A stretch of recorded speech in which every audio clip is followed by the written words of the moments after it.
Les interventions ont insisté sur deux points qu'on a profondément en commun entre l'Europe et la Chine, et particulièrement entre la France et la Chine. Mais le premier, c'est évidemment que tout est possible, ou que rien n'est possible, s'il n'y a pas éducation.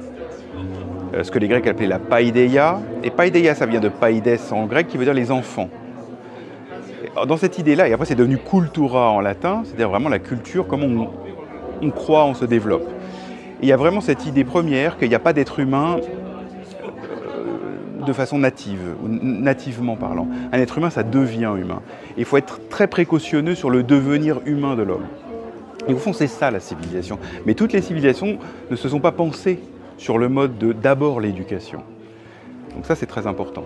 Et c'est pas un hasard si nous sommes d'un bout à l'autre de l'Asie. Et ensuite, le point, c'était la parole. Ça aussi, on a ça en commun, et surtout entre la France et la Chine, le goût de la parole. Et c'est par la parole que l'on devient humain. Mieux on parle, mieux l'on est humain.